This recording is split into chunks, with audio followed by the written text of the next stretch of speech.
जीवन को सही मुहूर्त रे जीवा शिखंतु जेतेबेले से तुमको मारुछि अर्थात जेबे तुम थकी जाउछ हार मानि नेउछ उदास होई जाउछ सबु छाड़ी देबाकू मन हेउछि ठीक सेतिकी बेले अटकी की गोटिए थर भाबंतु मु ए सबुर आरंभ केउ कारणरू करिथिली सही कारण को मने पकाई देबे तेबे उदासी हेब नाही।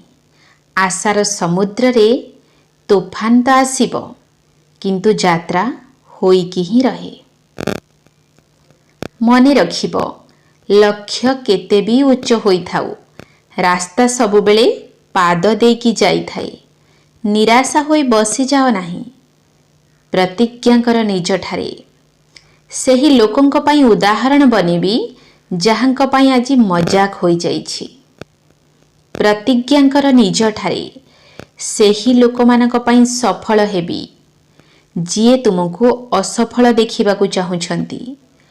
प्रतिज्ञा कर निज ठारे सही मानक पई सफल हेबी जिए तुमर छोट छोट आंगुली धरी तुमको चालिबा सिखाइछंती। तांकर हाथ एवं साथी आज भी तुम साथी रे जीतिबी मु एहा निज ठारे प्रतिज्ञा कर। जेतिकी भाबुछ चेष्टा ताठारु अधिक कर। भाग्य भले रुसी जाऊ किंतु साहस न तुटू एतिकी मजबूत संकल्प कर। आमे अधिकांश सुनंती जे जहा तुमको पसंद सेया कर एहार उल्टा आउ गोटिए कथा सेतिकी ही ठीक। जेउ काम करिबा जरूरी ताको पसंद कर एवं ताको पूरा हृदयर सह कर। भले आपनकु ताहा भल लागू कि न लागू पसंद हेउ कि न हेउ। अध राति रे जेतेबेले शिशु कांदी थाए माँ उठी थाए ना काहींकी कौन ताको निद प्रिय लागी न थाए से एइथि पई उठी थाए काहींकी ना माँ पिला को भल पाए। एहा तार धर्म तार कर्तव्य। कर्तव्यनिष्ठ हुओ। प्रत्येक दायित्व को हृदयरु पालन कर। कौनसी काम करुछ तो मन प्राण देईकी कर। ना अधा कर ना अधूरा मन सहित कर। काहींकी ना अधा अधूरा मन आम साहस को एमिति रे भांगी दिए जेमिति पानी टांकी रे जदि गोटिए छिद्र थिबो तेबे टांकी को खाली करी देई थाए। मने रखंतु आपण जणे नुहंती आपण तीनी जण अटंती। प्रथमे आपण सीए जहा निज विषय रे भाबुछंती। द्वितीय रे आपण सीए जहा लोके आपणक विषय रे भाबुछंती एवं तृतीय रे सीए जहा तुमे वास्तव रे अट। जहा तुमे वास्तव रे अट ताकू खोज। निज विचार को उड़ान दियो। निज कल्पना को उड़ान दियो। निज मन मस्तिष्क रे निज विषय रे सकारात्मक विचार भर सकारात्मक ऊर्जा भर। माननीय अब्दुल कलाम जी कहिछंती प्रतिदिन पंक्ति गुडी को दोहराओ। मु सर्वश्रेष्ठ अटे मु करि परिबी। भगवान सबुबेले मो साथी रे अछंती। मु विजेता अटे आजी मो दिन।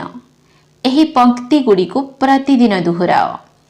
आपणक भितरे असीम ऊर्जार प्रवाह हेबो। ईश्वर आपणको एही संसार को किछि ना किछि उद्देश्य रे पठाइछंती। कौनसी ना कौनसी एमिति कार्य अछि जहा केवल आपणक पई। ईश्वर सही कार्य पई आपणको ही बाछिछंती एवं ताहा आपण ही करिवे। एथिरे कौनसी संदेह नाही। जदि आपणक मनरे संदेह अछि ताकू बाहर करंतु।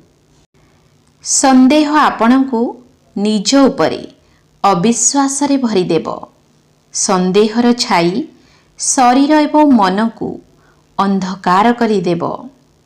सेथिपाई कहिथांती मन के जीते जीत मन के हारे हार। जेमिति विचार आपणक मनरे होई थाए सेमिति ही आपणकर आचरण हेबो एवं सेमिति आपणको परिणाम मिलिबो। ଆପଣଙ୍କୁ ମନୁଷ୍ୟ ଜନ୍ମ ମିଳିଛି। ଆପଣ ଈଶ୍ୱରଙ୍କର ସର୍ବଶ୍ରେଷ୍ଠ ରଚନା, ଗୋଟିଏ ମହାନ ଏବଂ ତେଜପୂର୍ଣ୍ଣ ରଚନା। ଆପଣଙ୍କ ଭିତରେ ଅସରନ୍ତି କ୍ଷମତା ଅଛି। ତାକୁ ଖୋଜନ୍ତୁ, ତାର ଉପଯୋଗ କରନ୍ତୁ। କେବଳ ମନୁଷ୍ୟ ଭିତରେ ସେହି ଶକ୍ତି ଅଛି ଯିଏ ନିଜ ବିଚାରକୁ ସାକାର ରୂପ ଦେଇପାରିବ, ଭୌତିକ ରୂପ ଦେଇପାରିବ, ବାସ୍ତବିକ ରୂପ ଦେଇପାରିବ। କେବଳ ମନୁଷ୍ୟ ସ୍ୱପ୍ନ ଦେଖିପାରେ ଏବଂ ତାକୁ ସାକାର କରିପାରେ। ଯଦି ଆପଣଙ୍କୁ ଭାବିବାର ନିଶା ଲାଗିଛି, ତେବେ ଉଚ୍ଚ କଥା ଭାବନ୍ତୁ। ଯଦି ଆପଣ ଚେଷ୍ଟା କରିବାକୁ ଚାହୁଁଛନ୍ତି, ତେବେ ନିଜକୁ ଉପରକୁ ଉଠାଇବାକୁ ଚେଷ୍ଟା କରନ୍ତୁ। ଯଦି ଆପଣ ଦୃଷ୍ଟି ଉଠାଉଛନ୍ତି, ତେବେ ଉପର ଆଡ଼କୁ ଉଠାନ୍ତୁ।